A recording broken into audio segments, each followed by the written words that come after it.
Pai querido, obrigado por estarmos juntos. Obrigado pela Tua graça, Tua bondade, Tua misericórdia. Obrigado, Senhor, porque deixaste a Tua palavra para nos vivificar, nos alegrar, nos consolar, nos levar adiante. Eu te peço, Paizinho, que Tu fales com os meus irmãos, fales comigo, fale com cada um de nós. Ministre aos nossos corações. Te peço isso, em nome de Jesus. Nós vimos a escola de Querite, a escola de Sarepta, a escola do Carmelo. E agora nós vamos entrar numa fase muito importante na vida de Elias. Porque essa fase é a fase que mais nos identificamos. Fuga, desertor em fuga. E é a fase que mais nos chama a atenção. Eu vou abrir de vez todos os textos para facilitar a nossa vida.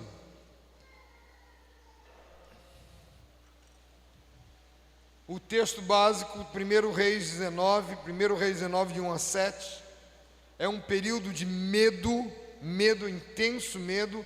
Ele está em depressão. Temos um versículo-chave que vamos ler daqui a pouco, 1 João 4,18. A palavra-chave é desespero. Eu não quero que ninguém levante as mãos, não quero expor ninguém, não quero ver ninguém, mas uma coisa eu tenho certeza: quem já passou por isso sabe o que eu estou falando. Quem já passou por uma depressão, quem já passou por uma angústia, sabe perfeitamente do que estou falando. Emerson, não, eu quero som. É você? Então, bora trabalhar.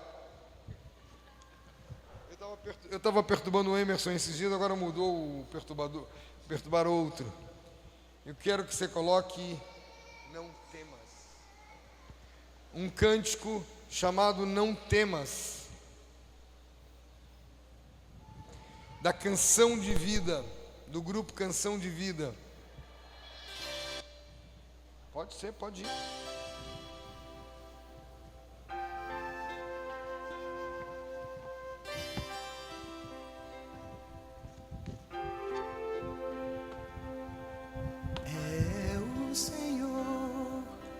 O Senhor teu Deus, te tomo pela tua mão direita, te tomo pela mão, a tua mão direita, e te digo: não temas,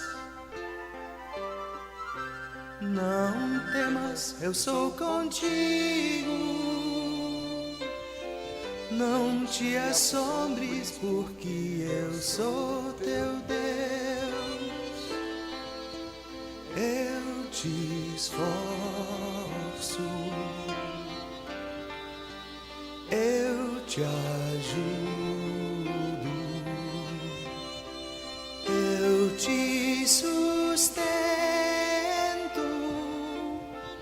com a destra da minha justiça. Não temas, eu sou contigo. Não te assombres, porque eu sou teu Deus. É o Senhor falando conosco.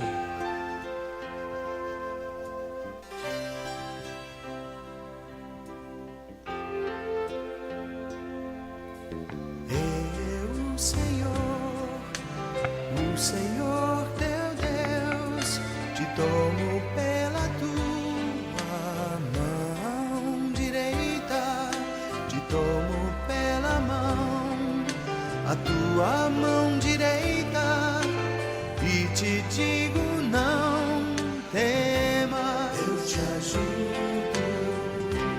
Não temas, temas, eu sou contigo. Não te assombres, porque eu sou teu Deus. Eu te esforço, eu te ajudo, eu te sustento com a destra da minha justiça. Não temas, eu sou contigo. Não te assombres, porque eu sou teu Deus.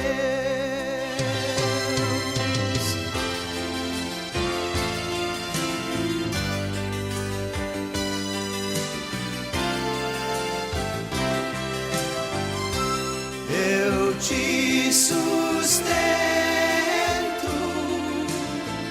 com a destra da minha justiça. Não temas, eu sou contigo.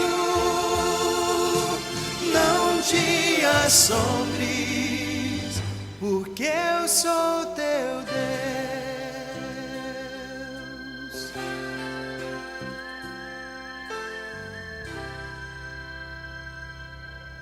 Nós entramos, de repente, o texto parece que muda todo o contexto, parece que muda tudo. De repente, aquele homem corajoso, aquele homem intrépido, some, desaparece, a intrepidez se evapora, ele entra em pânico, ele é tomado de pavor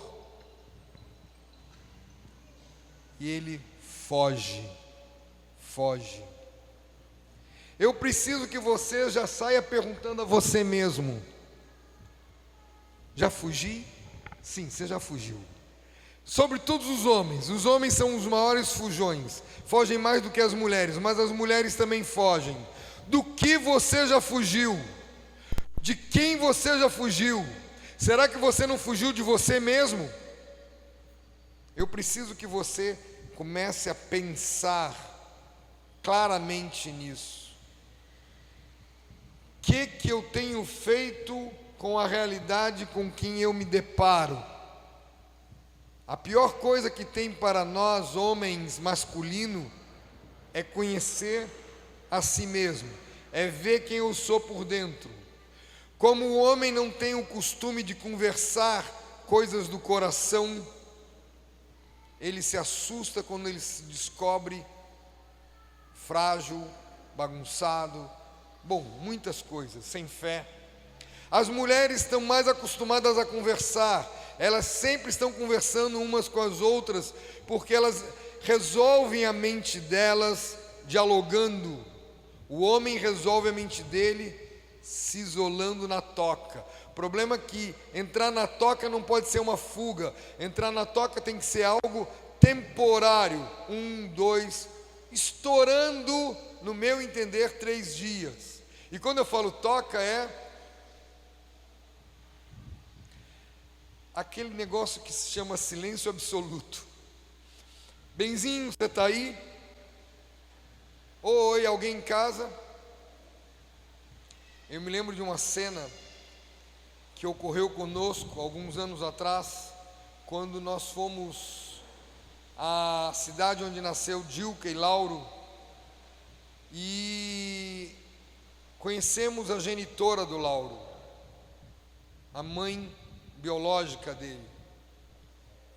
E ela chegou no local que nós estávamos num pesca e pague, num restaurante que as amigas da irmã da Zoé tinham nos convidado para nos levar, e ele está pescando, e eu chego perto dele e digo: aquela senhora é a sua genitora, a sua mãe biológica.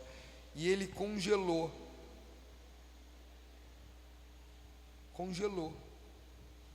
Tá, cada um tem seu tempo. Eu saí. 1 hora depois ele continuava na mesma posição. Aí eu não aguentei. Hello, anybody home? Wake up, wake up. Anybody home? Acorda alguém, vamos embora, acorda. Mas eu não conheço. Ah, você não conhece? Vem cá. Cleonice, esse aqui é Lauro, Lauro, esse aqui é Cleonice. Você já conhece a Cleonice. Eu sou maluco, vocês sabem. E dali se partiu uma sessão impressionante de libertação para ele, de gozo e choro para todos nós. 1 João 4,18, que é o nosso texto básico. 1 João 4,18. 1 João 4,18. No amor não existe medo, o perfeito amor lança fora todo medo. Ora, o medo produz tormento, logo aquele que teme não é aperfeiçoado no amor.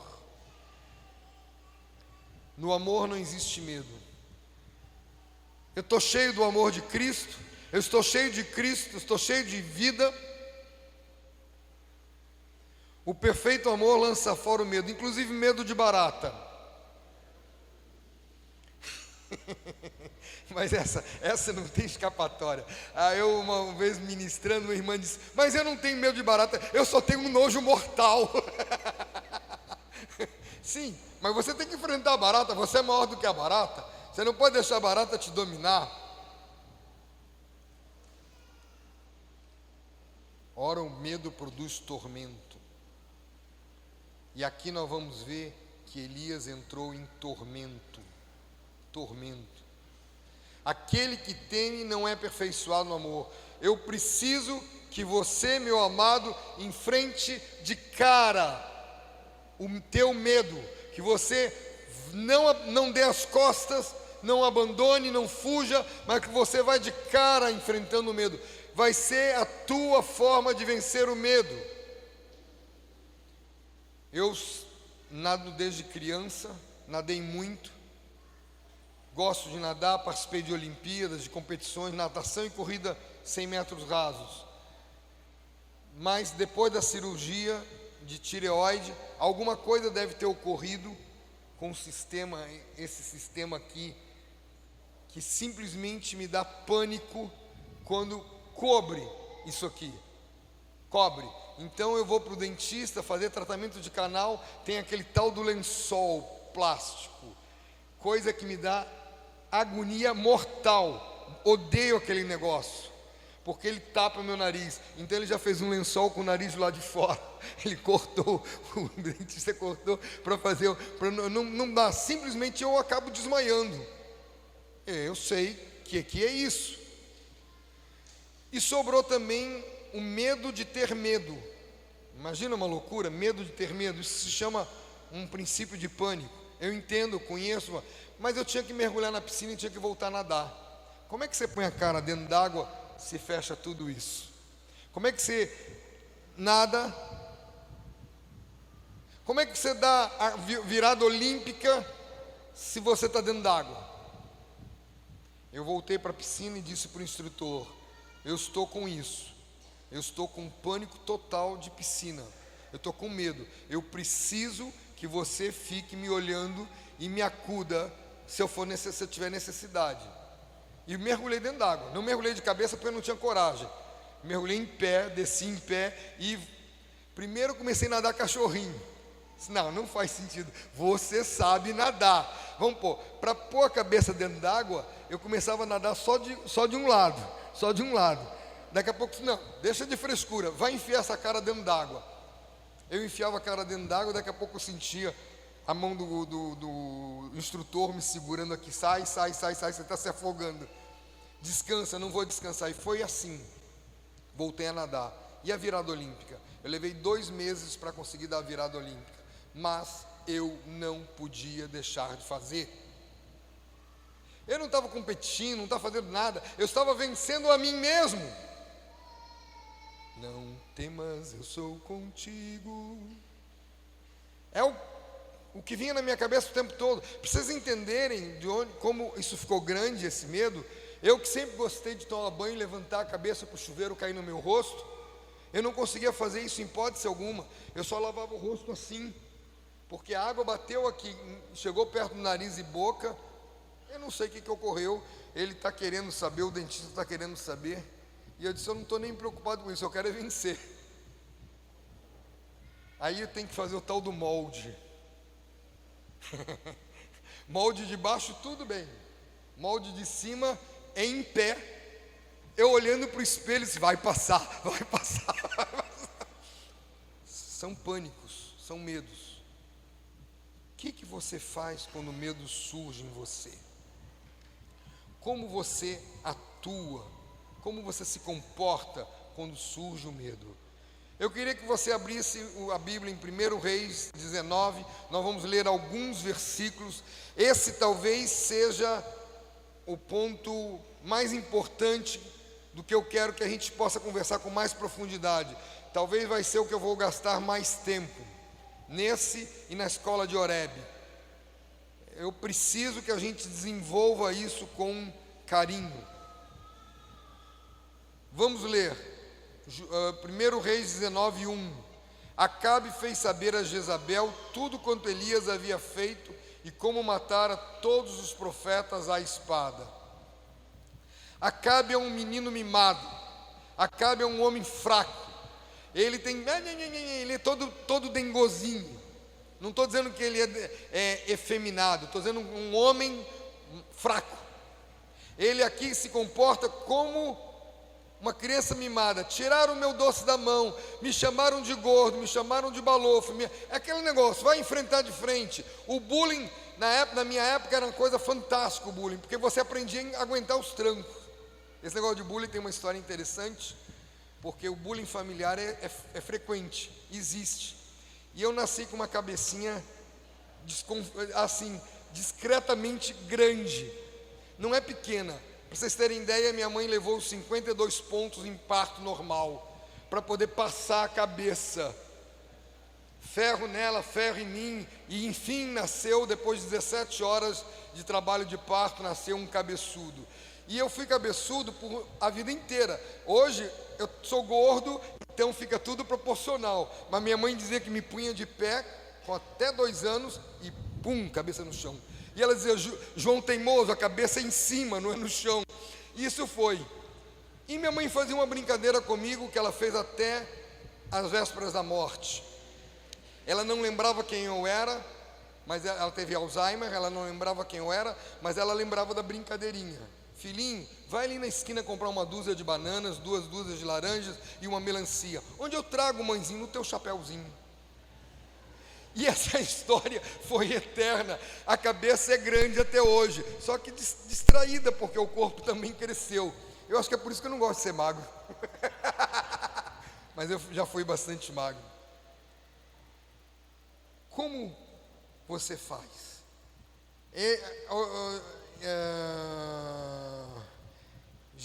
Acabe fala tudo que Elias tinha feito, mas não fala de milagres. O desafio, a zombaria, a mágica do fogo descendo do céu, a determinação que nenhum profeta se escapasse, a matança de todos os profetas. Ele viu aquilo tudo e ele não fez nada, ele era o rei.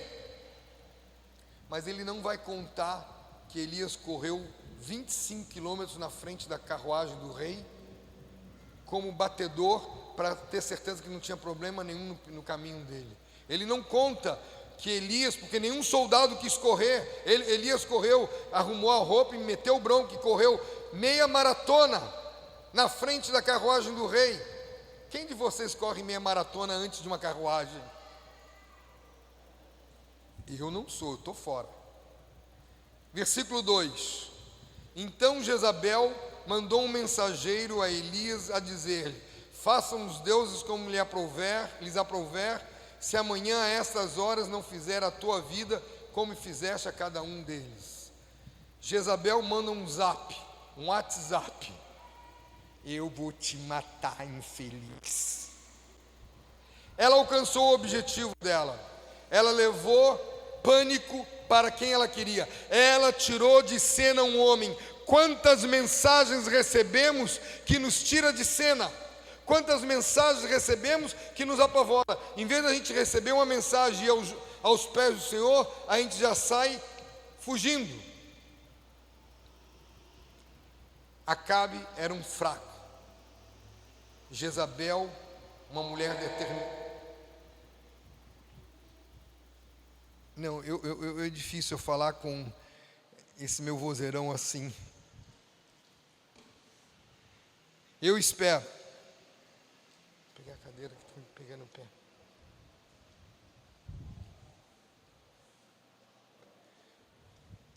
Está formigando. Eu espero um pouquinho. Posso ir? Obrigado. Foi bom porque aí você me deixou sentar um pouquinho, porque está formigando a perna.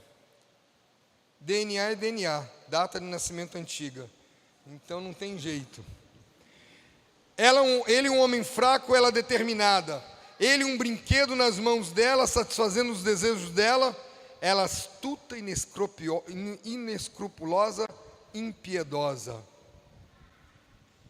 Apesar dele ser o rei, ser a cabeça, era ela quem governava, era ela quem comandava.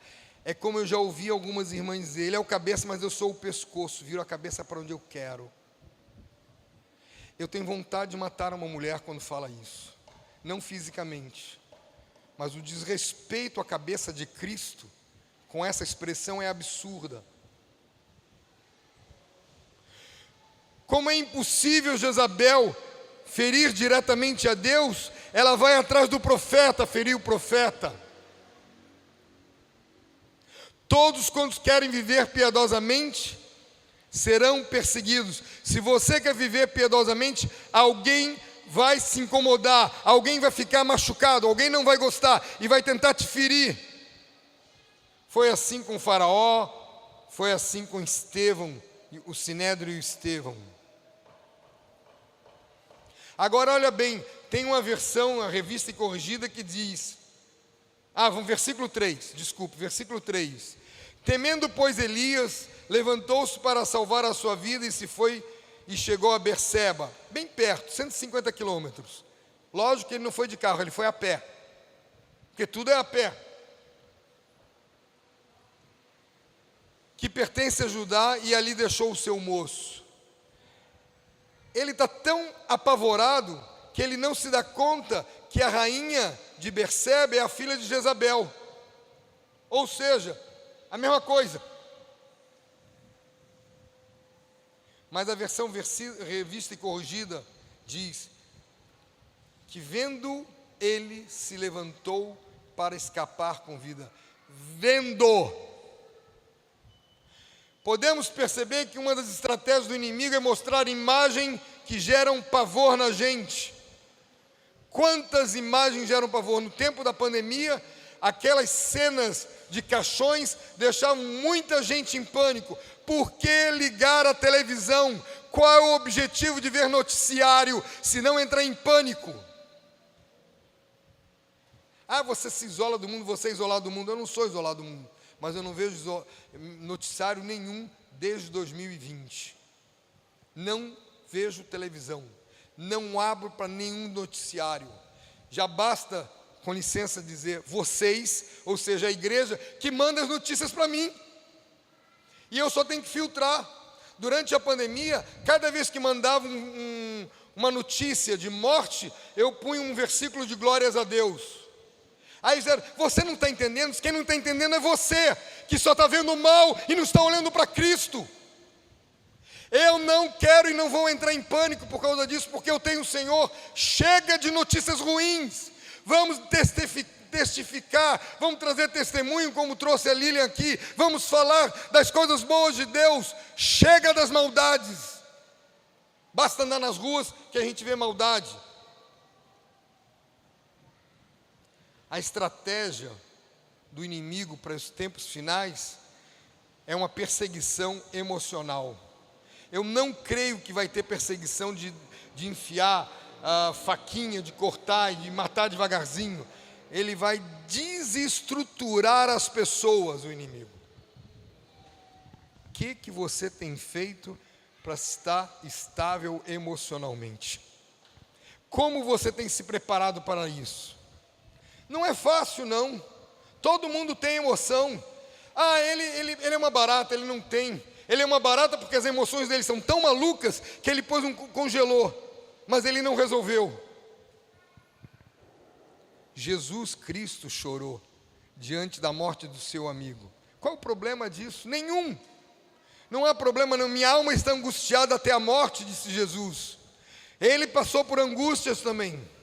Eu não posso dar as costas, dizer que não está acontecendo nada. Está, eu estou sentindo isso, mas eu vou querer entender o que Deus quer me mostrar, quer falar comigo. Naquele tempo, já se usava a estratégia de pressão emocional que vemos hoje. Elias foi alcançado com esse medo e ele foge. Está preocupado consigo mesmo, tomado de medo, foge apavorado do topo da montanha, do topo do palco de gente que ele teve, a maior exposição pública que ele poderia ter. Ele foge para um deserto, deixa a glória de Deus e pede para morrer. É muito interessante quando a gente lê a Bíblia, que para mim é um dos livros mais fascinantes, estudar não só o que Deus fala, mas estudar a linguagem com que ela é feita, estudar a gramática bíblica, entender a lógica, entender a composição do raciocínio, a evolução. Uma das coisas que me fascina no estudo da Bíblia é que Deus não esconde a maldade dos seus personagens, não esconde a maldade que tem no coração do homem. Ele revela, ele desnuda. Um romancista provavelmente só falaria das coisas boas, não exporia a maldade que tem no coração. E aqui, Elias, com os olhos fixos na rainha perversa e furiosa, foge. A mente dele está ocupada com a mentira dela. Ele esqueceu que ele tem um Senhor. Ele já tinha vivido quase 4 anos de milagres contínuos, e ele esquece daquilo.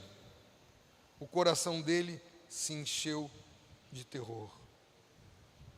A única libertação que nós temos para o medo carnal é fé em Deus.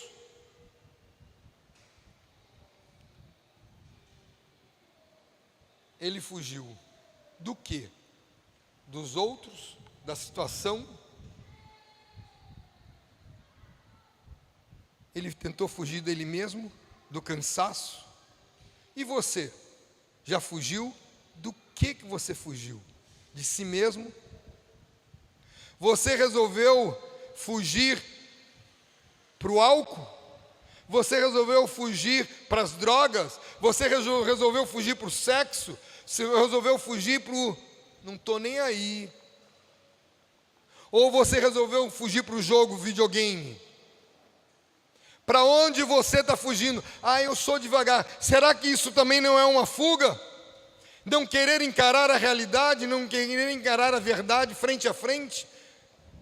O que você faz com os teus medos? Eu não tenho medo. Quem diz que não tem medo é o maior medroso de todos, porque ele tem medo até de encarar o medo dele, porque todo mundo tem medo. Aqui não está mais ali. O medo é uma emoção natural, ela não tem como não ter. Basta você subir no alto de uma cadeira para você ficar instável, basta você andar no meio de um muro. Esse é um medo de sobrevivência, não tem problema nenhum.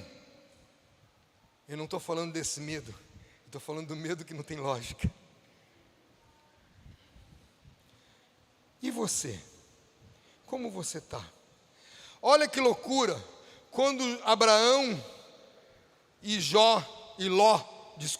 Abraão e Ló se separam em Gênesis 13, a palavra diz que Ló levantou os olhos e viu a campina do Jordão, e foi armando a sua tenda até Sodoma.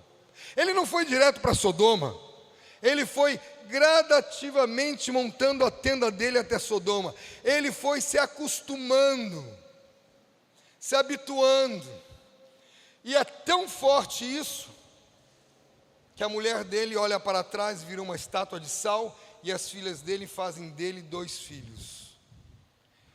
Que loucura é essa? Onde suas próprias filhas incestam com o pai, embriagam o pai e fazem dele filho. Que loucura é essa? mas estavam acostumados com a maldade local, e os homens daquele local queriam pegar os anjos para abusar deles. Quanto de mundo tem no nosso coração, na nossa mente, que nós não nos chocamos mais com a maldade do mundo? Ver um homem não firmado na verdade, eu não quero usar as palavras para não complicar se depois for publicado, sair da frente das câmeras. Para um bom entendedor, meia babá. E ninguém se escandaliza mais, ninguém se choca mais. Ah, isso é normal, a cidade está cheia disso. Como assim? Como assim? Porque nós temos tanto mundo na cabeça, que o pecado do outro não me escandaliza mais. Elias deserta, abandona seu posto, não porque Deus mandou, mas porque pensou em si mesmo. Quanta propaganda hoje tem no mundo falando, pense em você mesmo, cuide de você mesmo, você precisa cuidar de você, se você não cuidar de você, ninguém vai cuidar de você. Essa mentira é tão grande que se esquece que temos um Deus Pai.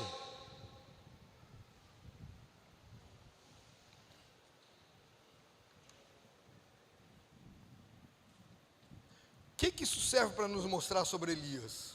Que a coragem de Elias, e ele foi um homem extremamente corajoso, e é um homem corajoso, essa coragem é a presença do Senhor dentro dele. Nenhum homem fica de pé um minuto sequer sem ser sustentado pela graça de Deus. Nenhum homem fica de pé sem ser sustentado pela graça de Deus. E você? Só alguns exemplos de homens que pecaram feio na presença de Deus. A embriaguez de Noé, a carnalidade de Ló montando sua tenda na direção de Sodoma, as mentiras de Abraão. Ele tinha uma mulher que devia ser um negócio, porque a mulher tinha 90 anos de idade e foi cobiçada por reis.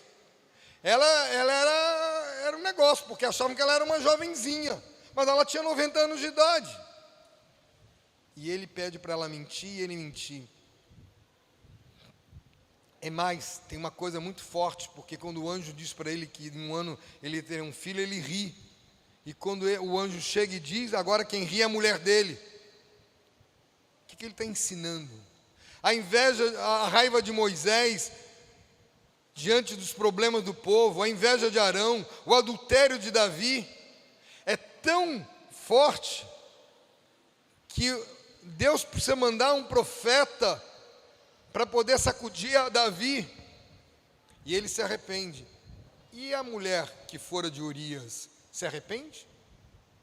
É tão interessante isso, que quando aparece na genealogia de Jesus, o nome de 5 mulheres que aparecem na genealogia de Jesus, 4 nomes são citados, o dela é dito, a que fora mulher de Urias, não fala o nome dela. E para mim, não tem nenhum momento uma expressão de arrependimento dela. Uau! Que seriedade é essa? Hoje, a perfeição só se encontra no céu. Não há nenhum justo sequer sobre a face da terra. Nenhum justo que não tenha pecado. E nós vamos ver já já esse versículo. A falta de fé encheu o coração de Elias de medo. Ele fica tomado de medo, porque perdeu a fé. Ele bagunçou na fé. O Senhor não aflige de bom grado. Lamentações 3:33. O Senhor não aflige de bom grado, mas porque damos motivo para Ele usar a vara conosco. Quando eu passei por um câncer, depois eu emagreci muito, voltei, melhorei muito, eu fiquei muito inchado, eu fui acima dos 110 quilos de inchaço. Eu tive que ir para o hospital porque não conseguia abrir os olhos de tão inchado, estava uma bola. literalmente uma bola. Aí quando eu emagreci, um irmãozinho chegou perto de mim, pô, me diz como é que você emagreceu, você quer aprender? Tem um câncer, não quero mais emagrecer não. Qual o problema? Qual o medo do câncer? A gente tem medo de câncer porque o câncer é uma palavra que gerou medo em todos nós. Mas eu tenho que encarar como uma coisa normal de qualquer outra. Foi Deus que permitiu, porque Deus quer falar alguma coisa com a gente. E Deus falou muito comigo naquele tempo. Tem muita coisa anotada daquele tempo. Se de fato mantivermos o Senhor sempre à nossa presença, nada irá nos amedrontar. Aquele texto que nós lemos, o Senhor tem-o sempre à minha presença, o Senhor tem sempre à minha direita, na sua presença a plenitude de alegria. Salmo 16, 8 e 11. Salmo 16, 11. Tenho sempre a minha presença. Eu pergunto para os rapazes se são capazes de pecar na frente do pai. Não, mas na frente da mãe você está maluco? E por que fazem na frente de Jesus? Porque não cultivam a presença de Cristo.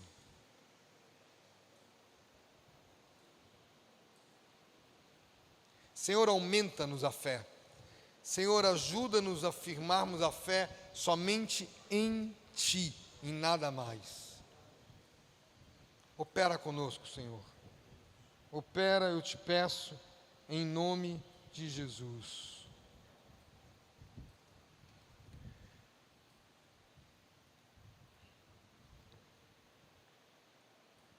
2 Coríntios 1, 24. 2 Coríntios 1, 24. E eu vou ler na versão Almeida Revista e Corrigida. Não que tenhamos domínio sobre a vossa fé, mas porque somos cooperadores do vosso gozo, porque pela fé estais de pé. Pela fé estais de pé. Você está de pé? Amém. Crendo em Cristo. Caso contrário, você está sempre bamboleando. Mas eu queria acrescentar algo aqui. Será que você entende o que a palavra fala em Provérbios 15, 13? Provérbios 15, 13. O coração alegre aformoseia o rosto, mas a tristeza de coração, o espírito se abate. Você tem um coração alegre? Ah, Sérgio, você não sabe os problemas que eu passo. Você não faz ideia das angústias que eu tenho. Eu posso ouvir, posso estar com você, eu tenho alegria em ouvir, mas eu não estou falando disso. Eu estou falando da alegria da fé em Cristo Jesus. Alegria em Cristo, se encher de Cristo.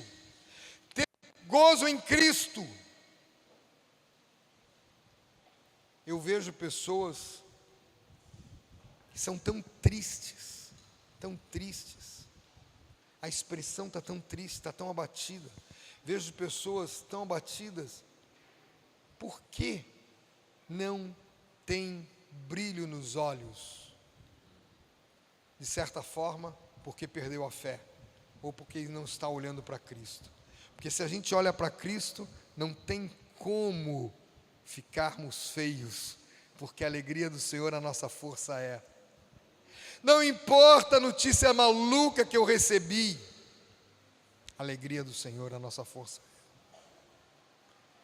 Em 2013, fiz uma viagem, em agosto de 2013, para Manaus. Vocês sabem que eu sou tecnológico, eu ando com tecnologia, eu gosto disso, mexo com isso, eu leio, não tenho problema com tecnologia. E não tenho problema com quem não gosta de tecnologia, cada um é cada um. Mas deixa eu na minha. Não fiquem bravos com isso. E cheguei no voo, entrei no voo, peguei minha pasta, minha mochila e fui pegar meu celular para poder dizer para Zoe, embarquei. Cadê o celular? Procuro o celular. Puxa, esqueci o celular em casa. Então eu vou pegar meu tablet. Cadê o tablet? Deixei em casa. Aí disse, não, o computador está aqui. Naquele tempo eu ainda andava com tudo, hoje nem mais ando com o computador. Também tinha esquecido o computador em casa. Sentei, já estava dentro do avião, não tinha como fazer nada, não tinha nem como ligar para a esposa. Pus o cinto de segurança e comecei: Senhor, o que vai ocorrer? Senhor, me fala, me prepara pelo que vem pela frente. Pousei em Brasília, porque o voo faz Salvador, Brasília, Brasília, Manaus. Pousei em Brasília, fui para um telefone público, liguei para a Zoé e disse: estou sem tecnologia. Ela disse: eu sei, eu estou vendo todas elas aqui na mesa.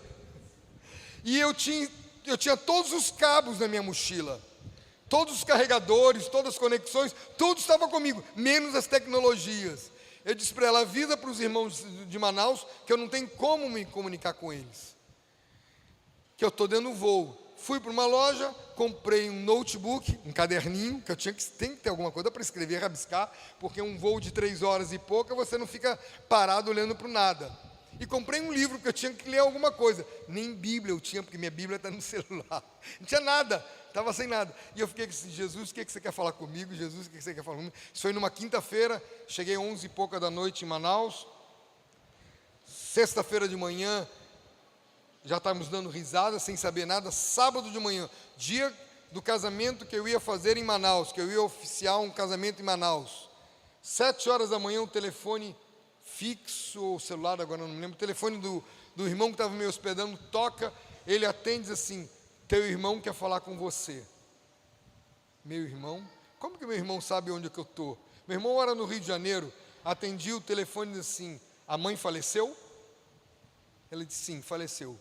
Nós estamos esperando você para fazer o funeral. Eu estou em Manaus e não posso voltar agora. Não se preocupe, a gente espera para amanhã. A gente vai atrasar o funeral para amanhã. Ela faleceu na noite passada e a gente espera no dia seguinte. E eu fui para um casamento, cheio de alegria, porque era um irmão queridaço que estava casando. No casamento troquei de roupa, vesti roupa de viagem, fui para o aeroporto, embarquei para o Rio de Janeiro, fiz o funeral e voltei para Salvador. Eu lembro muito bem porque naquela noite saí de Manaus, como sempre, a 38 graus, noturnos. Eram 11h30 da noite, estava a 38 graus. Pousei em Campinas, porque eu fui de Azul, pousei em Campinas, estava uma temperatura fantástica. E não tinha aqueles fingers, não tinha aquelas pontes. E eu tive que caminhar pela pista a 8 graus. E eu tinha o quê de casaco? Nada.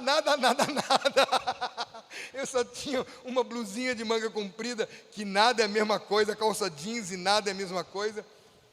Cheguei no Rio de Janeiro a 18 graus e pousei em Salvador no final da tarde a 28 graus.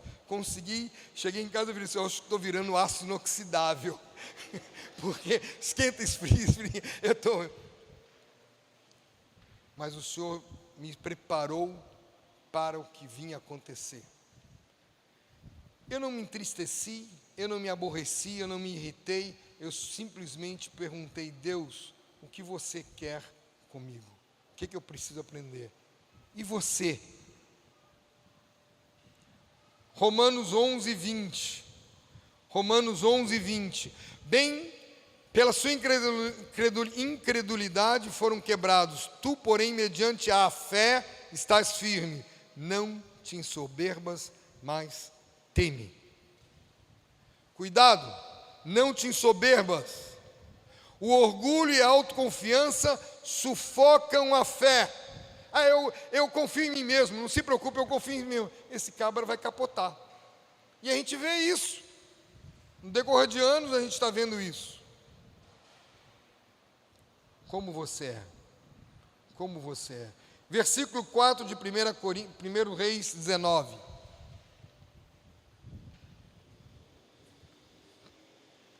Como é que a gente sabe a história de Elias? Porque ele com certeza contou para alguém. E para mim ele contou para Eliseu. E ele conta a história de Eliseu. E no livro a gente cria uma história paralela, fictícia, de uma conversa de Elias com Eliseu, para poder montar esse esquema, é o meu entender.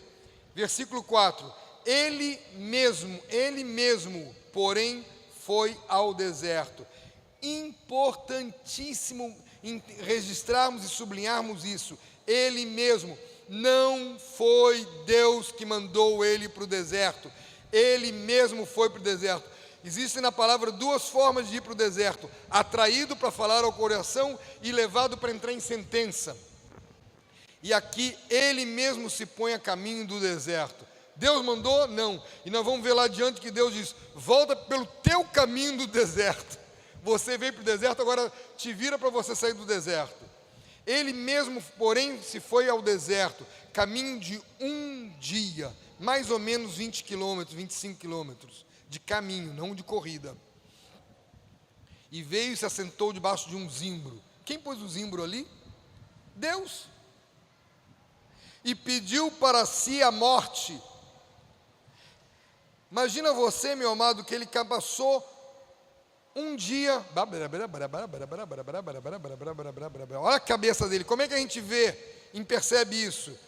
Ele disse: basta, toma agora, ó Senhor, a minha alma, pois não sou melhor do que meus pais. Ele deve ter julgado o pai dele muito. Ah, meu pai é um frouxo, meu pai tinha que encarar. Eu estou cansado de ver jovem fazer isso. Eu disse assim: meu filho, te aquieta que você vai ser pai ainda. Não julgue seu pai, não julgue sua mãe. Simplesmente exerça misericórdia. Vocês sabem que eu tenho milhares de histórias porque a gente aprendeu a ver Cristo em todas as coisas. E temos aprendido a entender que as histórias nos edificam. Nós morávamos no Rio de Janeiro, que não é um lugar frio, mas no inverno faz 10, 12 graus, faz uma temperaturazinha mais agradável. E a gente não podia sair para a escola ou para a faculdade sem levar casaco. E a gente não queria levar casaco. E a mãe diz: leva o casaco, você não vai sair de casa sem casaco. Sabe quando a mãe diz leva, se você não levar, não importa a idade que tem, sobrou, não tem dúvida. E a gente levava o casaco. E ela viste o casaco, a gente vestia o casaco, dava 2, 3 passos, amarrava o casaco na cintura e passava o dia com o casaco na cintura. Quando a gente chegava, ela disse: esse casaco está imundo, você amarrou na cintura, vem para cá, seu malandro. E era sempre a mesma coisa. Um dia a gente resolveu querer entender a mãe. Por que a mãe tinha tanto medo do inverno? Minha mãe, quando tinha 11 anos, ela morou naquela cidade alta, Campos Jordão, de São Paulo. Meu avô era um pastor e foram para a cidade de Campos Jordão. Campos Jordão, para vocês terem ideia, eu já fui passar ano novo em Campos Jordão e a temperatura de Campos Jordão na rodada de ano estava em 9, 10 graus. A cidade está a 1.600, 1.800 metros de altitude. É frio. E no inverno, ela só tinha sandália havaiana e um casaquinho. E ela sofria muito com frio. E ela tinha medo do inverno. Minha mãe sempre teve medo do inverno. Depois que a gente aprendeu isso, entendeu isso, nós já saímos de casa com um casaco na mão. A mãe: o que você está fazendo com um casaco? Ah, você vai dizer: deixa esse casaco aí, não estraga esse casaco. A gente conseguiu ajudar a mãe a se libertar do casaco dela. Dela não, nosso. Não era dela, porque ela vivia de casaco o dia inteiro em casa. Rio de Janeiro de casaco é meio contraditório, mas é Rio, é mãe. E por que a gente não vai obedecer à mãe? Por que a gente não vai ter misericórdia do que ela passou? Ele foi para o deserto, ele mesmo se foi ao deserto.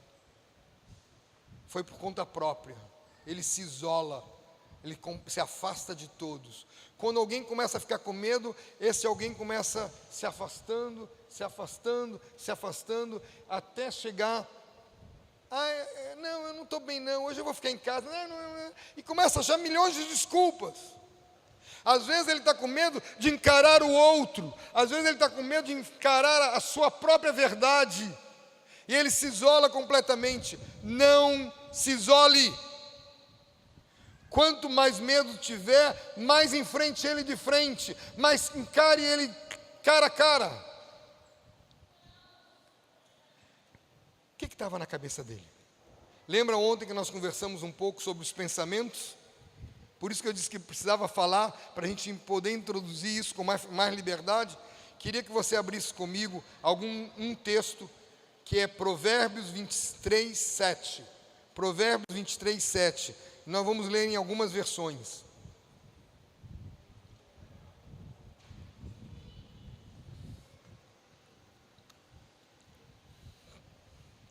Provérbios 23, 7. Porque, como imagina em sua alma, assim ele é. Ele te diz, come e bebe, mas o seu coração não está contigo. Eu vou ficar só com a primeira parte do texto. Porque, como imagina em sua alma, ele é. Na tradução brasileira de 1917, diz, porque ele é tais quais os seus pensamentos. Na Reina Valera, em espanhol, diz que ele é como os pensamentos do seu coração. Na Louis II, em francês, diz que ele é como os pensamentos de sua alma. E na nova King James Version, ele diz que é como os pensamentos do seu coração. Por que eu preciso que a gente entenda isso? É pensamento. A gente está lendo em sua alma e não associa ao pensamento, mas nós somos pensamento. Deixa eu pegar aqui um daqueles. Não.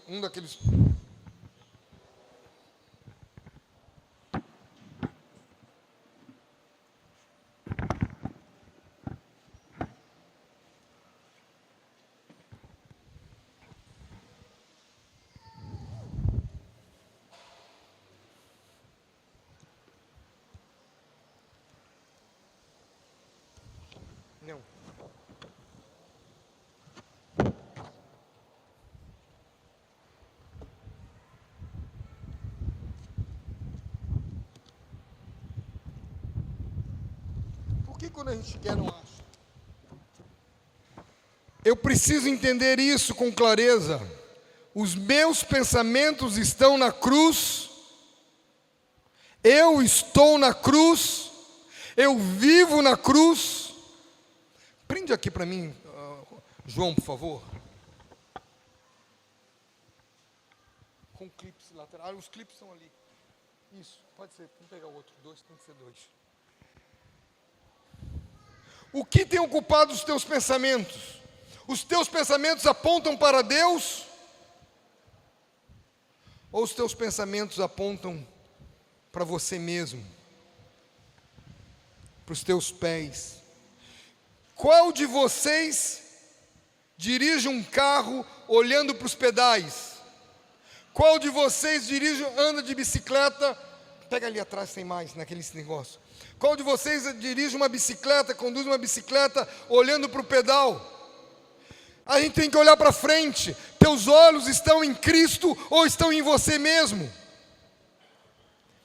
Invariavelmente, o medo se instala porque eu olho para mim mesmo. Diga.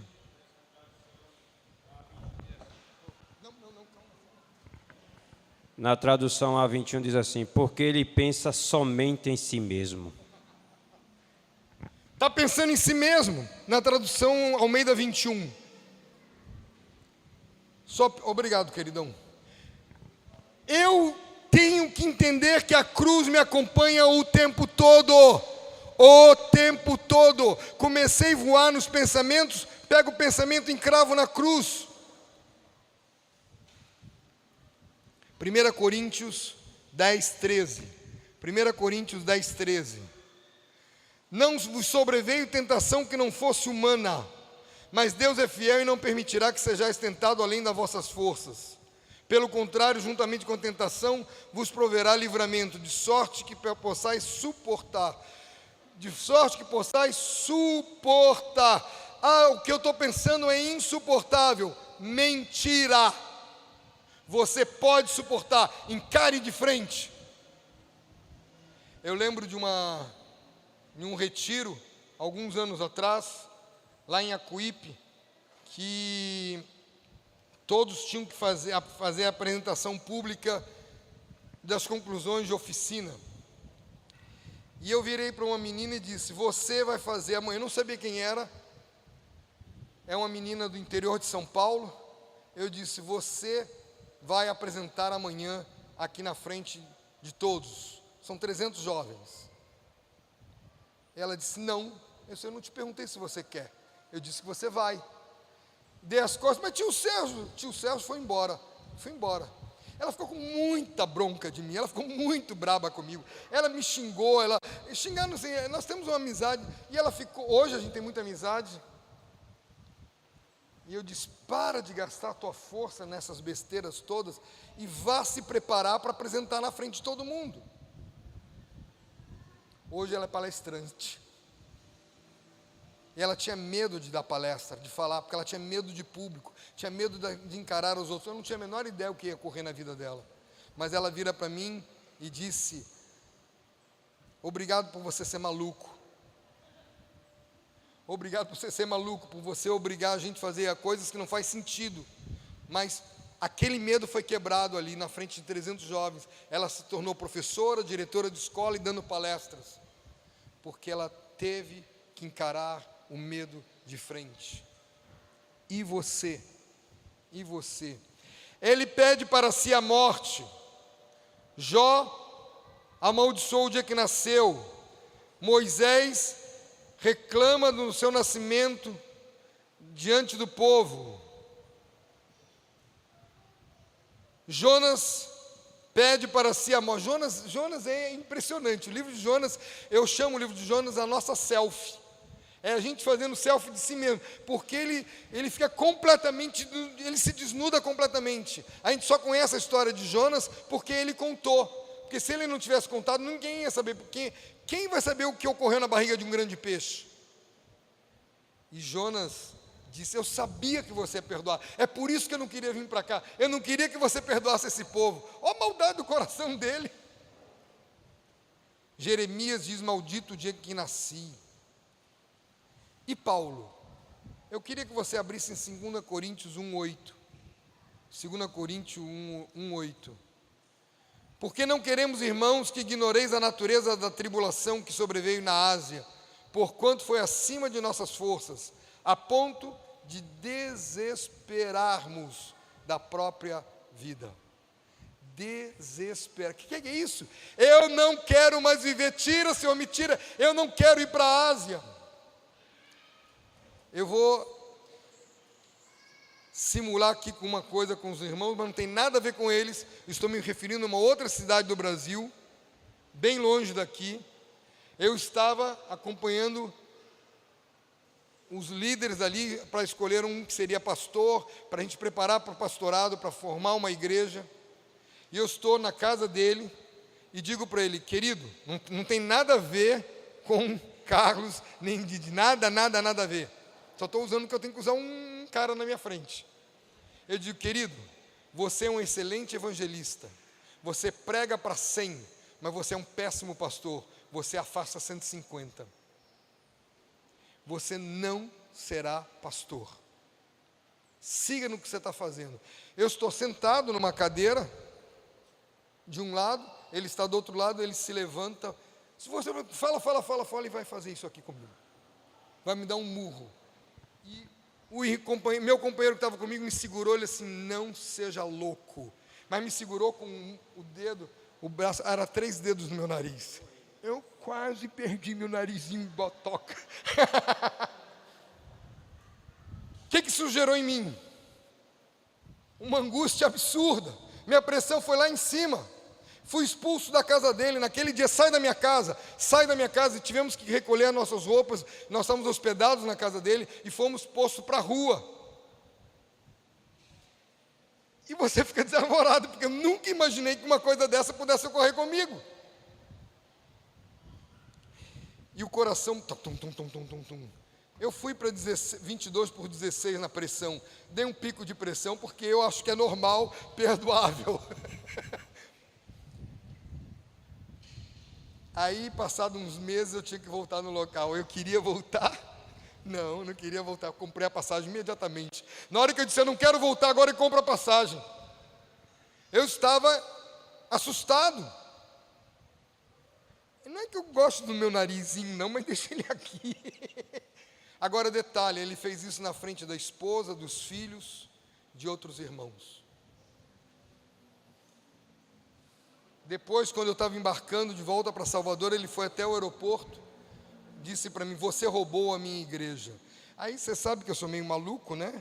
Ele disse, deixa eu ver tua mão, não estou vendo cravo nas tuas mãos, nem cravo nos teus pés. Vai morrer na cruz para você falar que eu roubei tua igreja. E entrei, passei a imigração lá, passei para a parte interna, para o embarque. Mas de novo meu coração assim, tum, tum, tum, tum, tum, tum. Essas coisas não geram medo? Geram. Não geram pânico? E geram. Eu não posso ignorar a natureza da tribulação que nos sobreveio. Eu fui segurado pelo presbitério de Salvador por uns 6 meses para não ir para aquele local, para eu me acalmar. Eles não deixavam eu embarcar. Ocorre. Salmo 68, verso 19. Salmo 68, verso 19. Bendito seja o Senhor que dia a dia leva o nosso fardo. Deus é a nossa salvação. Deus é a nossa salvação. Obrigado, Jesus, porque Tu nos faz ficar de pé. É Tu que nos sustenta. E como é que eu tenho que voltar lá? Voltei na cidade cheio de alegria. Tentei ver esse irmão algumas vezes, mas ele não me recebeu. Nunca atende a porta da casa dele. Não posso fazer nada. Tentei ir atrás dele para ver se havia reconciliação. Ele foi embora do meio dos irmãos. Passado alguns anos, ele passou na casa que eu estava hospedado em outra cidade, e aí não teve jeito, ele teve que estender a mão, e eu estendi a mão para ele. Vamos cumprimentar. Eu vi que ele lutou para cumprimentar, mas cumprimentou. Não posso fazer nada. Não roubei nada de ninguém, porque eu não sou dono da igreja. Mas eu tenho que dizer a verdade. Agora Elias continua e diz, basta, Senhor, basta, agora, ó Senhor, a minha alma. Ele está cansado, não sou melhor, ele está se comparando. Ele está tomado de ansiedade. A culpa que ele levou dos outros está na cabeça dele. Ele está vivendo no limite e ele projeta comportamento para o outro. Por favor, querido, nunca projete um comportamento para uma outra pessoa. Porque a tua história não tem nada a ver com a história daquela pessoa. A tua vida familiar não tem nada a ver com a vida daquela pessoa. Mesmo que seja teu irmão carnal. Ele é outra pessoa, tem outra digital, outra íris, totalmente diferente. Nunca projete. Naamã, general da Síria, poderoso em guerra, se acha leproso, e a sua escrava, uma judia, uma jovem judia, escrava da mulher dele, vira e diz, se você for para Israel, o profeta vai orar por ti e você vai ser curado. E ele pede pompa e circunstância e vai na direção do profeta Eliseu. Isso está em 2 Reis 5. Ele chega e Eliseu não vai falar com o profeta. Está de novo você na minha frente. Agora você é profeta. O profeta, não, ele não é profeta, ele é o Naamã. O profeta não vai falar com Naamã. Manda o seu moço falar com Naamã. Vai moço, vai falar com ele. Isso, vovô. Vai Naamã, vai profeta, fala com ele, manda ele tomar banho 7 vezes no Rio Jordão. E ele diz, acaso os rios da Síria não são superiores a essas águas? E se retirou indignado. Mas os seus oficiais viram e dizem, vai, toma banho, o que te custa? Não vai nada, são só 7 banhozinhos, entra e sai, e ele fica curado. O que ocorria? Pensava eu, diz Naamã, que com uma mão levantaria com o seu Deus, com outra mão poria sobre minhas chagas, oraria por mim e seria curado. Acaso as águas não são superiores? Pensava eu, projetou o comportamento. Eu pensava que ele ia me abraçar e me consolar. Eu pensava que ele ia falar comigo e ele não deu bola, nem viu o cara. Eu muitas vezes não vejo muitas pessoas, eu estou tão focado na minha cabeça que eu passo e eu não vejo. Ah, você não falou comigo se você estava lá? Como é que eu vou ver todo mundo que está aqui? Aqui ainda é pequeno, e quando a gente vai para uma reunião lá em Salvador com 3.300 pessoas, você não falou comigo, e você estava lá, e você falou comigo? É mais fácil os outros me acharem do que eu achar os outros, porque eu sou um gordinho agitado que fica na frente com o microfone. Não tem como não ver, não é um ponto sumido no meio do mapa, é um pontão. Então não tem como não ver. Não projete comportamento. A viúva lança sobre Elias a culpa, Obadias lança sobre o seu medo sobre Elias, e Acabe lança sobre Elias a seca. Mas ele não toma sobre si a seca, ele diz que a culpa é de Elias. A ansiedade tomou conta da alma de Elias. E da ansiedade, tão agitado como ele estava, com um pensamento em looping, ele não consegue relaxar no Senhor. Eu já contei para vocês, mas quero lembrar de novo. Só não se descansa naquilo que não renunciamos para Deus. Você já renunciou o teu melhor para Deus? Não estou dizendo o teu pior, o teu melhor. Você já renunciou a tua profissão, a tua capacidade de entender, a tua capacidade de tricotar, a tua capacidade de cozinhar? Você já renunciou o teu melhor para Deus? Ou você está preservando para você?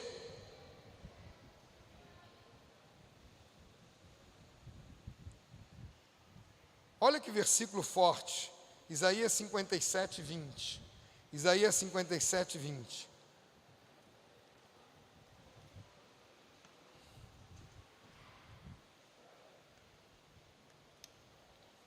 Mas os perversos são como o mar agitado, não se pode aquietar, cujas as águas lançam de si lama e lodo. Os perversos são como o mar agitado. Você conhece alguém que... Será que ele não tem que se arrepender de alguma coisa?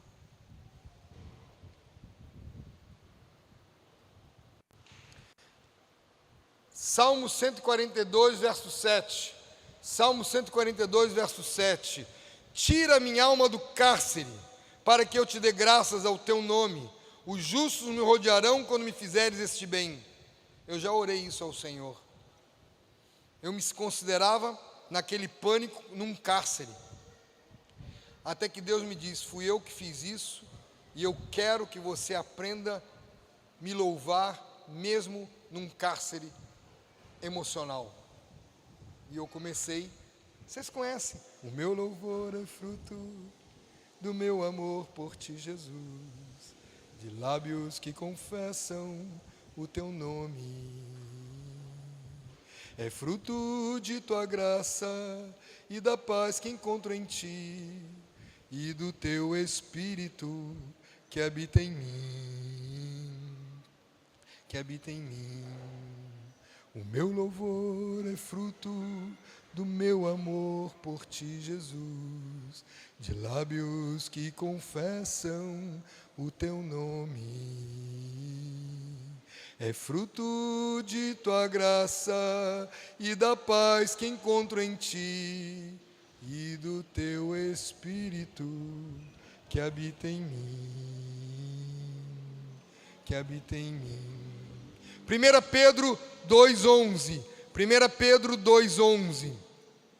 Amados, exorto-vos como peregrinos e forasteiros que sois, a vos absterdes das paixões carnais que fazem guerra contra a alma. Se afasta, foge das paixões carnais que fazem guerra contra a alma. Não, eu aguento. Não aguenta não, ninguém aguenta.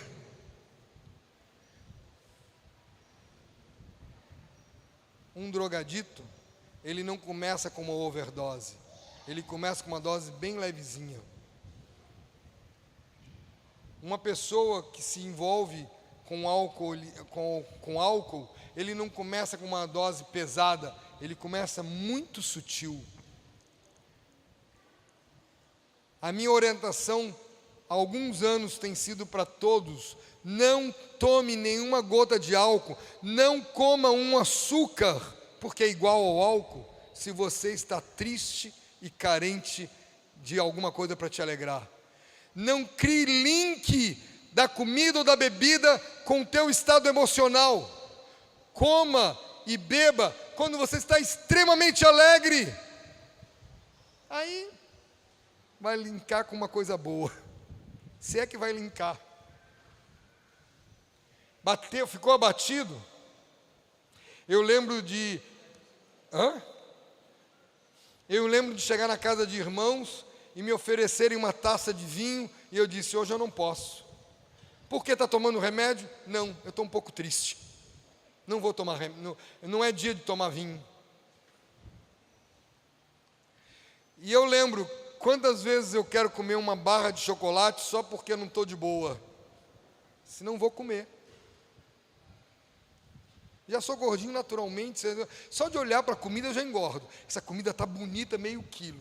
Aí eu como um pouquinho, mais meio quilo. Aí eu vou repetir, mais 2 quilos porque eu fui guloso. Não tem escapatória.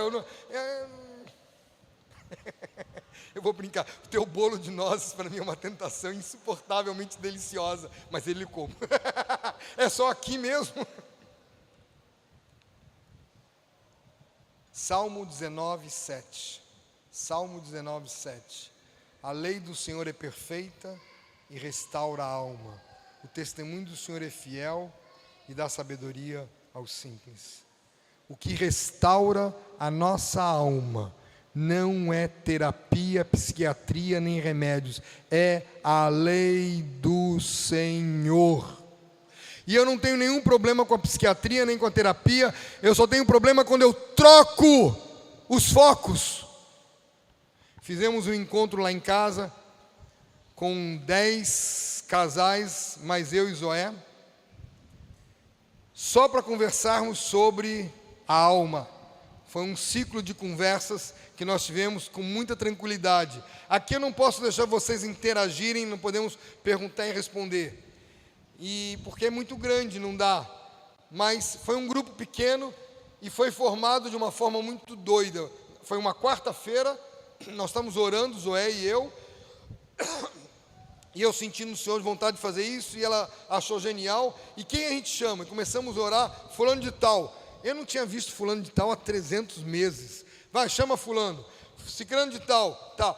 E todos tinham que dizer sim e estar presente na sexta-feira. Não é marcar para daqui a 15 dias, 20 dias, não. De quarta para sexta. Quem dissesse não estava excluído do grupo.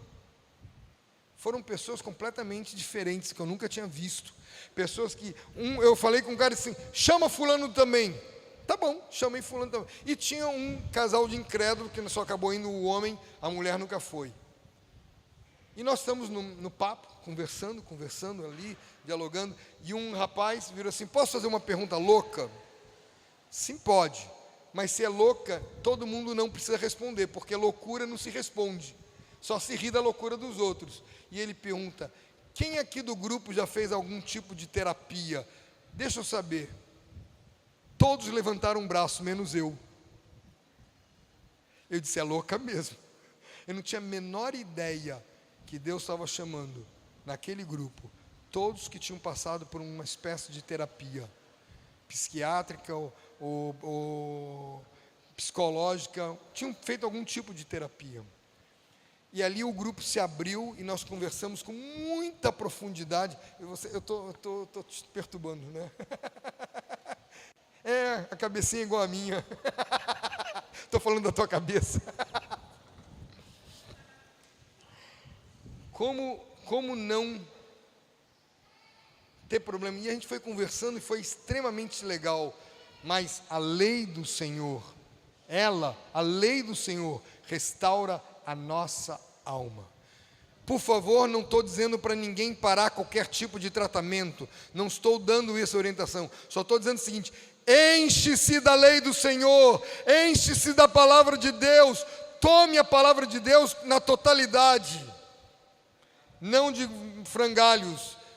Filipenses 4:8, Filipenses 4:8 vocês conhecem bem. Finalmente, irmãos, tudo que é verdadeiro, Jesus, tudo que é respeitável, Jesus, tudo que é justo, Jesus, tudo que é puro, Jesus, tudo que é amável, Jesus, tudo que é de boa fama, Jesus, se alguma virtude há em Jesus, se algum louvor existe em Jesus, seja isso que ocupe o vosso pensamento. Jesus, Jesus, Jesus, Jesus, Jesus. Ah, mas eu vou ficar alienado. Amém, perfeito, fique alienado, mas cheio de Jesus. Cheio de Jesus você nunca fica alienado, porque Ele vai te falar o que você precisa saber. Nunca você fica alienado.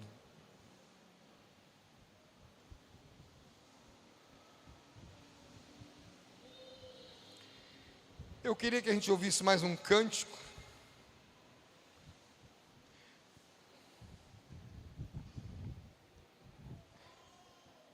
Dependo de Ti. Dependo de Ti, mas de Samuel, deixa eu ver se é esse. Samuel.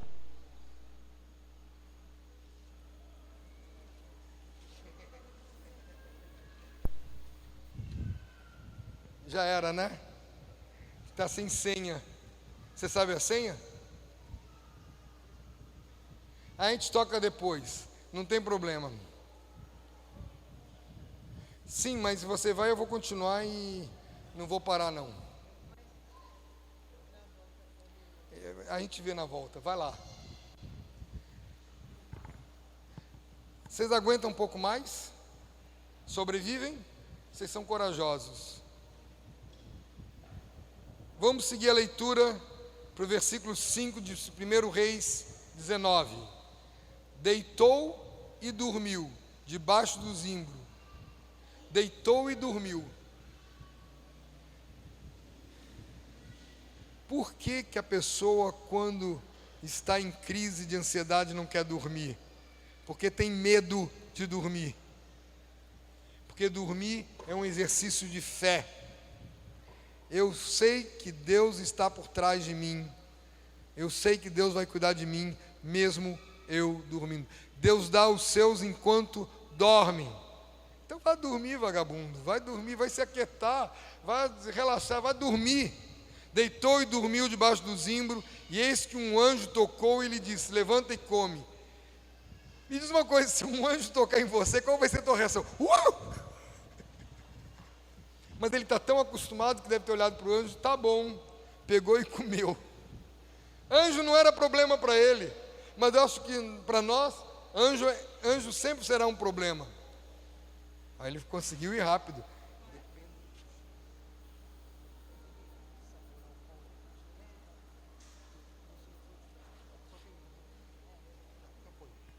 Vamos voltar para a musiquinha, já que ele chegou a tempo. Dependo de Ti, de Samuel Loya.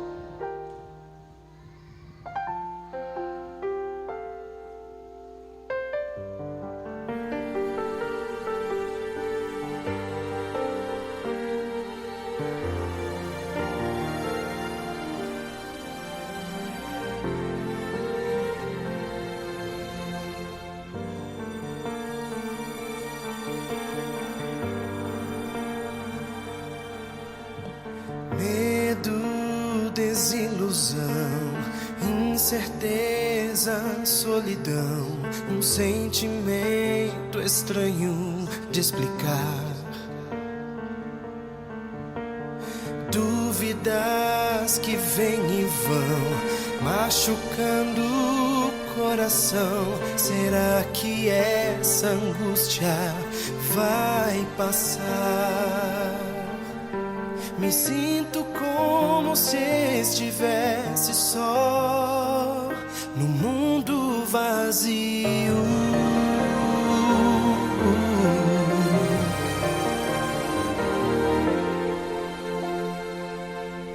Não consigo controlar a vontade de chorar, pois nada faz sentido em meu viver. Tantas coisas já tentei, dos meus amigos me afastei. Parece que isso nunca vai terminar. Preciso entender que nada nada sou, sem ti não consigo.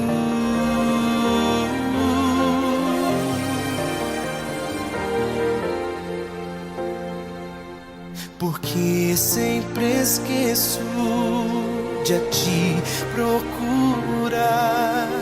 Eu sei, reconheço, preciso mudar.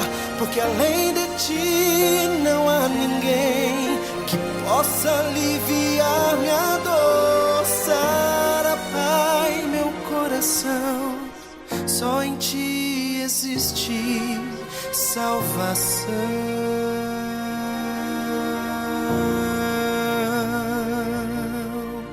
Como pude imaginar que poderia escapar de um inimigo rude e cruel? Não existe outra solução sem segurar na tua mão. Não tenho forças, posso então vacilar. Agora posso entender que sou dependente de ti, Pai.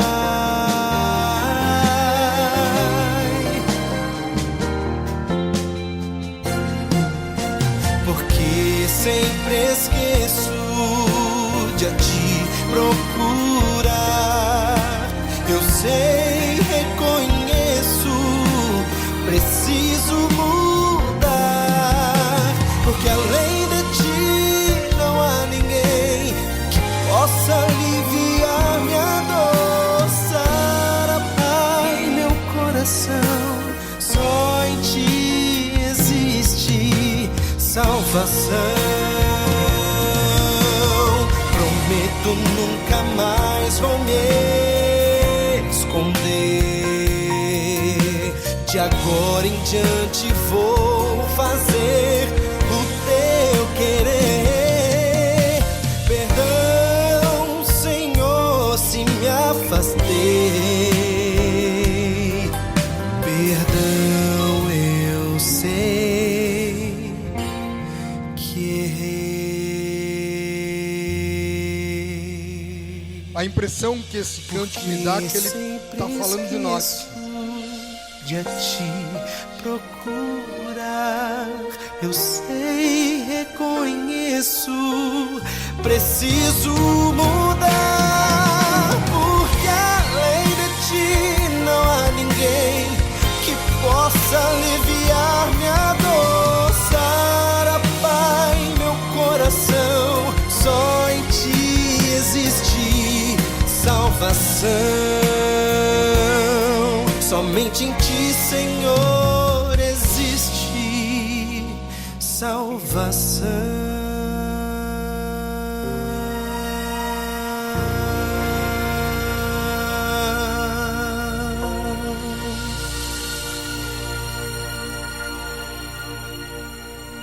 Pode se alongar, é bom.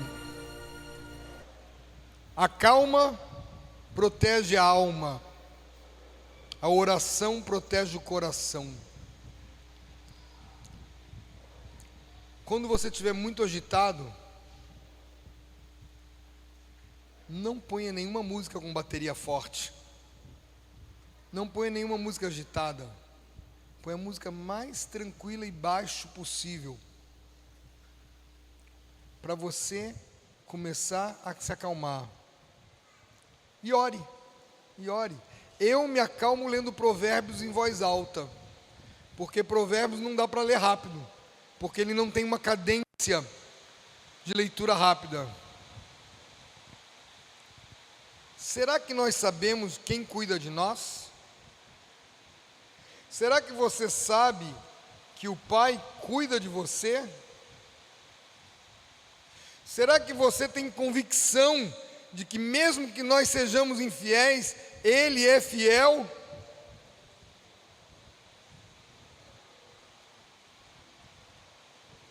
Obrigado, Paizinho. Obrigado pela Tua palavra. Obrigado por esse homem que existiu. Obrigado por essa situação que nos confronta conosco mesmo, que nos revela a nós mesmos. Leva-nos adiante, Senhor. Te peço em nome de Jesus. Eu quero ir adiante. Eu quero chegar à escola do Horebe. Já vou abrir tudo para facilitar para a gente. Já venho falar. Ele caminhou num deserto, 40 dias, com aquela alimentação que os anjos prepararam para ele.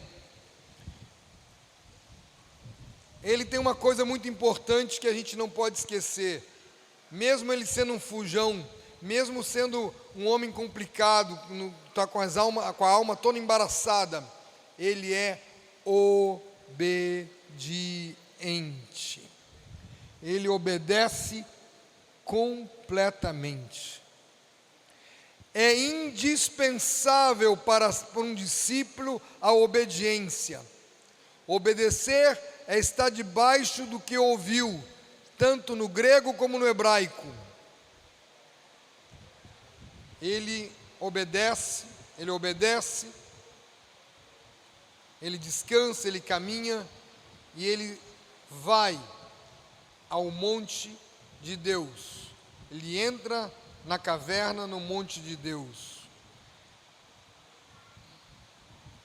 Vamos para 1 Reis 19:8. 1 Reis 19:8. Levantou-se, pois, comeu e bebeu, e com a força daquela comida caminhou 40 dias e 40 noites até Horebe, o monte do Senhor. Ele simplesmente obedece, ele não está dizendo assim, mas eu não estou com vontade de caminhar não, eu não estou afim, você tem que entender que eu estou em depressão, você tem que entender que eu não estou bem, ele não tem nenhum argumento, ele obedece. Querido, se você está passando por um processo depressivo, e qualquer um de nós pode passar, você tem que entender uma coisa muito, muito, muito importante: obedeça a quem estiver do teu lado. Tem um querido irmão em Salvador, que ele é bastante depressivo, estava numa depressão grande, e eu cheguei para ele e disse: caminhe, não estou afim.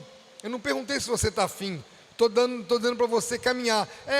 O meu psiquiatra já mandou caminhar, o terapeuta já mandou caminhar, mas eu não estou afim. Então se converta. Chega, se outros estão falando e você não obedece, você precisa de conversão. Tem que caminhar. Quando o homem caminha, o sangue circula pela cabeça e vai limpando as toxinas do cérebro, vai ajudando a limpar o pensamento, abrir o pensamento. Eu preciso abrir para entender. E ele caminha 40 dias, 40 noites. O texto básico aqui, 1 Reis 19, de 8 a 18, é um período de restauração. A postura é de obediência. O versículo-chave nós já vamos ler, é Romanos 1:5, e a palavra-chave é quebrantamento. Romanos 1:5. Romanos 1:5. Jesus, por intermédio de quem viemos receber graça e apostolado por amor do seu nome, para obediência por fé entre todos os gentios. Obediência por fé. Alguém tem uma moedinha que possa me emprestar? Eu devolvo. Minha esposa parece que tem. Obrigado.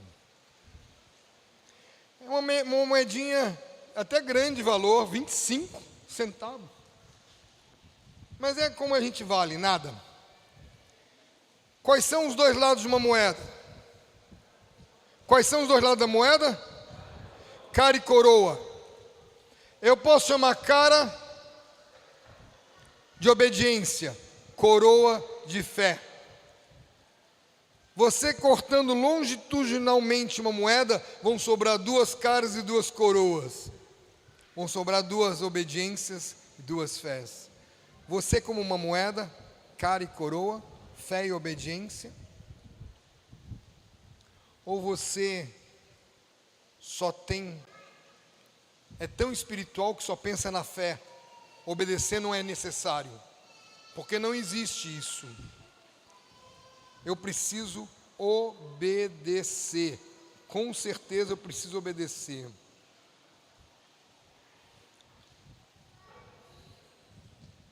Nós já sabemos tudo que ocorreu com ele. Ele fugiu, abandonou a nação no melhor momento, no momento que a nação necessitava dele para orientação, para restaurar a fé da nação. E ele foge, ele está ruim. Versículo 9: ali entrou numa caverna onde passou a noite, e eis que lhe veio a palavra do Senhor e lhe disse: que fazes aqui, Elias? Deus não perguntou: o que você está fazendo aí, homem? Qual é a tua? O que você está fazendo aí? Deus pergunta: o que fazes aqui? Deus está na caverna com ele. Deus está com o depressivo. Deus não abandonou o depressivo. Ele está do lado dele e ele pergunta: que fazes aqui? Isso para mim foi uma descoberta espetacular. Mesmo com as minhas emoções atrapalhadas, com meu pensamento agitado, Deus está comigo. Que fazes aqui, Elias? Versículo 10, ele respondeu: tenho sido zeloso pelo Senhor dos Exércitos, porque os filhos de Israel deixaram a tua aliança, derribaram os teus altares, mataram os teus profetas, e eu fiquei só e procuram tirar a minha vida. Uau! Ele já sabia que Obadias tinha dito a ele que tinham sobrado mais 100, mas o pensamento é de solidão. Eu estou só, ninguém está comigo, eu estou só. Eu creio que ele andou aqueles 400 quilômetros assim: estou só. E ele não sabe falar outra coisa senão estou só. Eu estou só, e fica naquele pensamento repetitivo permanentemente. Esperança, meus amados, não é ter vitória, esperança é perseverar. Sempre. Você caiu, levanta e continua. Caiu, levanta e continua. Caiu, levanta e continua. Recomeçar sempre. Mas alguns homens se acham justos demais para isso.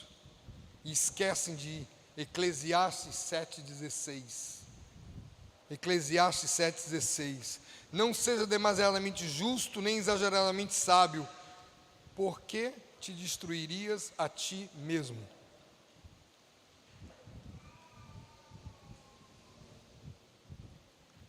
Só que tem uma coisa interessante: Deus está na caverna com ele, mas Deus não tira ele da caverna. Alguns dizem assim: eu estou esperando Deus me tirar da minha caverna. Então pode esperar deitado mesmo, porque Deus não tira. Deus vira e diz, versículo 11: disse-lhe Deus: sai e põe-te neste monte perante o Senhor.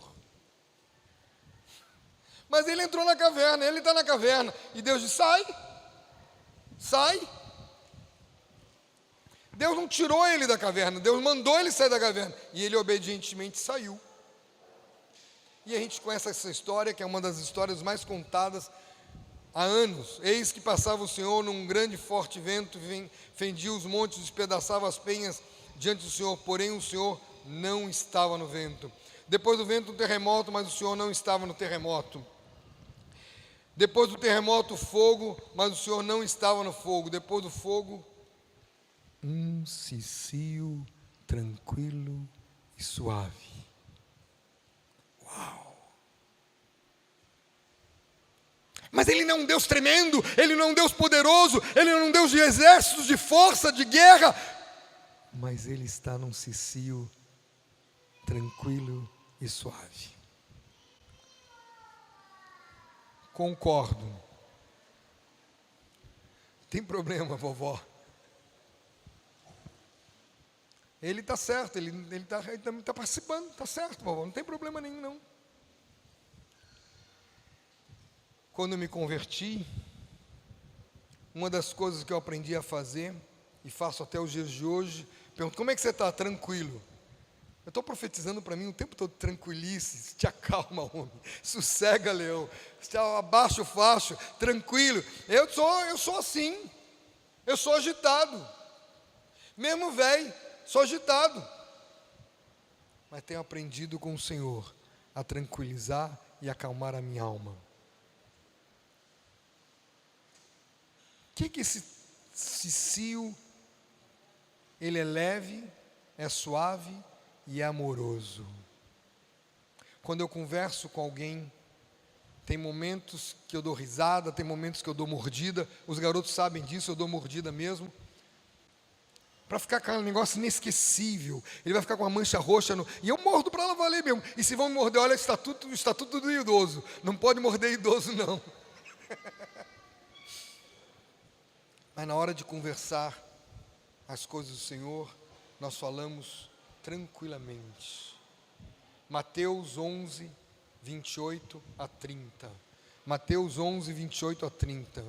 Vinde a mim, todos que estáis cansados e sobrecarregados, e eu vos aliviarei. Parece que nós estamos lendo: vá para o hambúrguer, todos que estão cansados e sobrecarregados, e eu vos aliviarei. Vá para o uísque, todos que estáis cansados e sobrecarregados, e eu vos aliviarei. Vá para a droga, vai para o açúcar, vai para o chocolate. Mas ele diz: vinde a mim, a Cristo. Eu tenho que ir para Cristo quando eu estou cansado, eu tenho que ir para Cristo quando eu estou sobrecarregado, para nenhuma outra coisa. Vinde a mim, todos que estáis cansados, sobrecarregados, Ele vai nos aliviar. Tomai sobre vós o meu jugo e aprendei de mim, porque eu sou manso e humilde de coração, e achareis descanso para a vossa alma, porque o meu jugo é suave e meu fardo é leve. Não está leve? Não está leve porque você não está levando o fardo de Cristo. Líderes, pastores, discipuladores, se seus discípulos não estão andando em leveza, será que você não está pondo um jugo extra sobre eles? Porque de Cristo tudo é leve.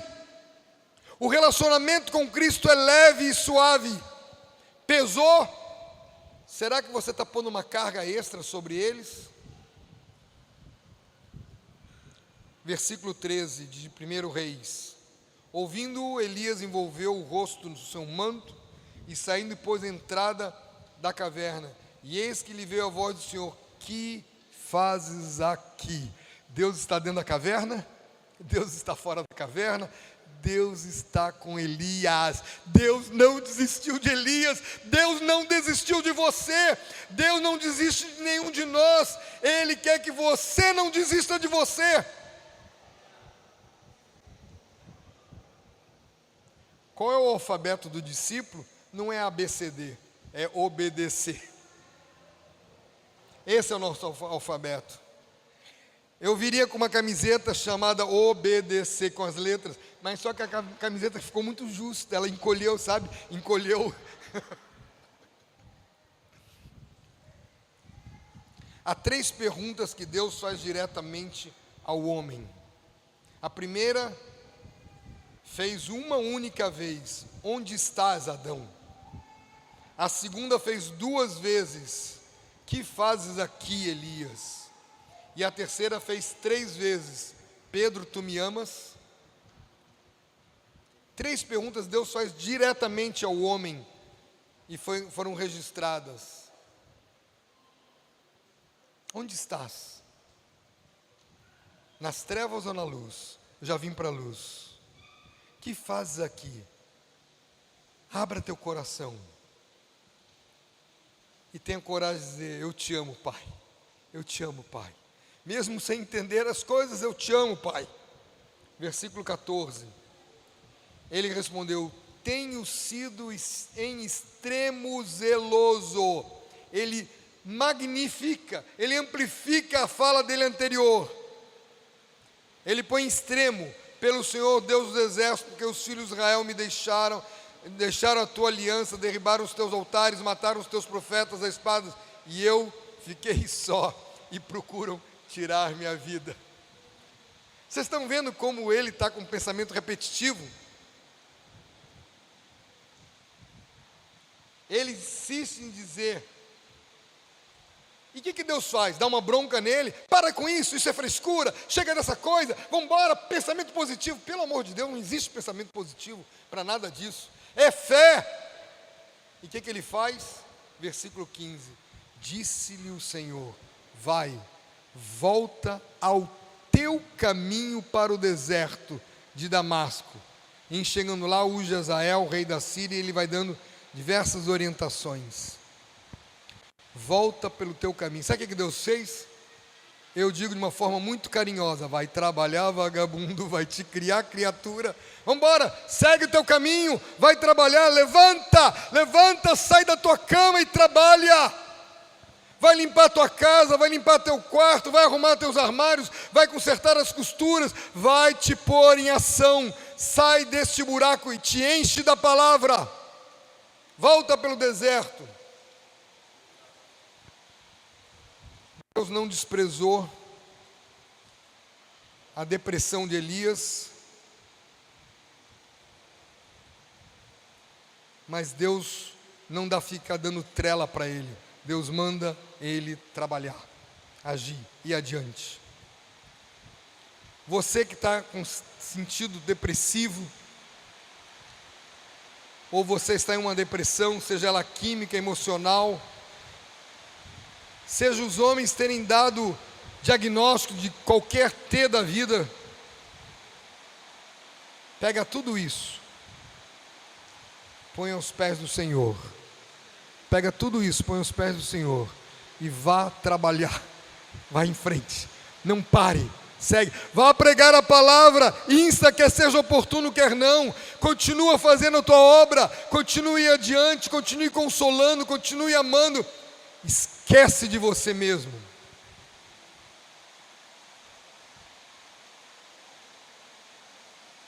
Vem para a cruz, permaneça na cruz, esteja na cruz, ame a cruz, porque dali você vai contemplar a bondade de Deus.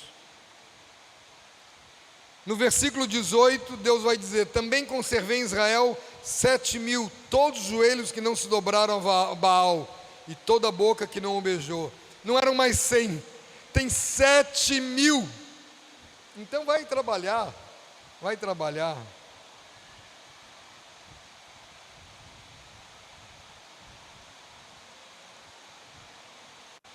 E o que faz Elias? Obedece. Elias obedece. Prontamente obedece.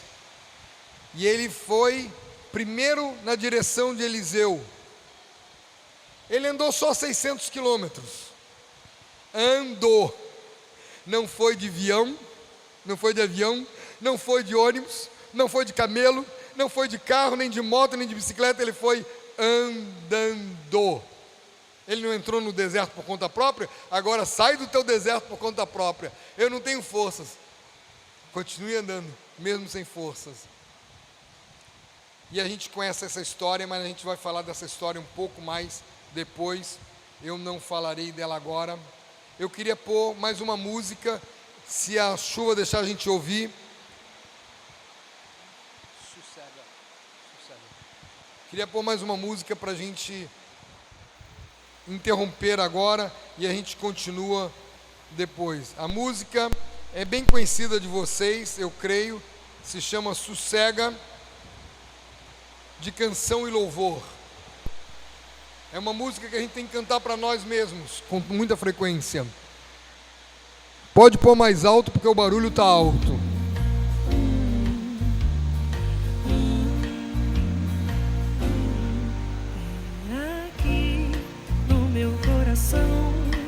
Sinto às vezes como um turbilhão que me ataca e joga no chão toda a esperança que restou. E então olho em volta e me sinto só, mesmo havendo gente ao meu redor, e percebo que o lugar melhor é ficar juntinho de quem é maior.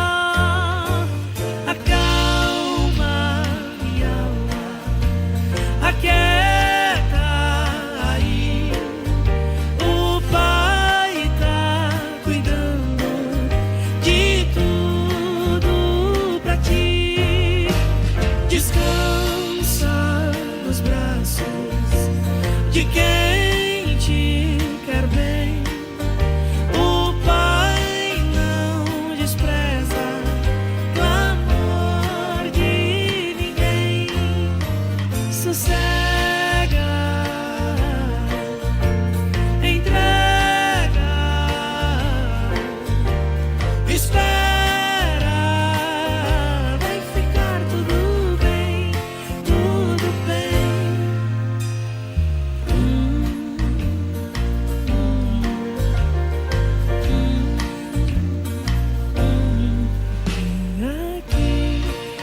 meu coração.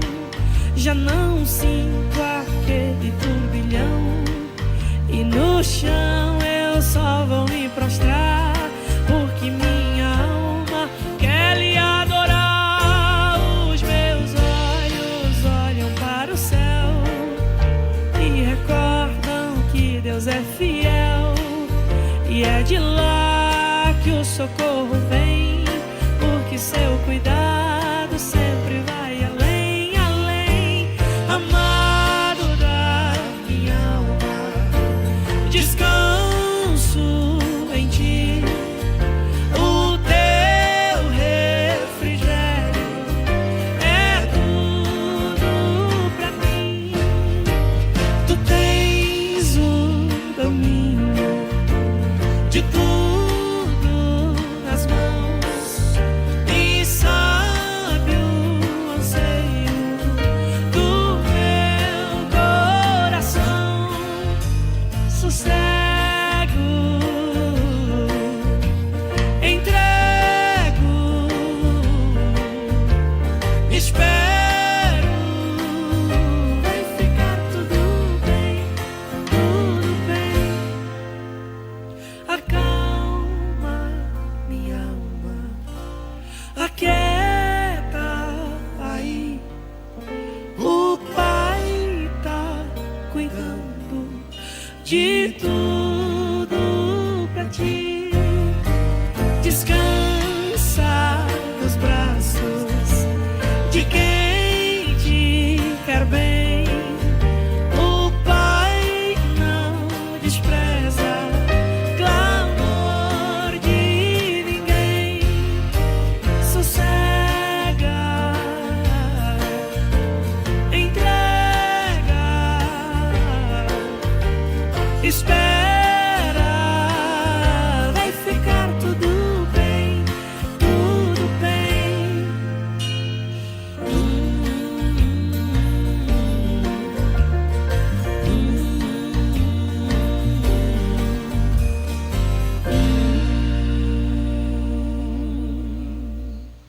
Obrigado, Paizinho, por estarmos juntos. Obrigado porque Tu és o nosso Deus e Pai eternamente. Obrigado porque Tu começaste em cada um de nós a Tua boa obra e sabemos que Tu vais completá-la. Leva-nos adiante, Senhor. Eu te peço, em nome de Jesus.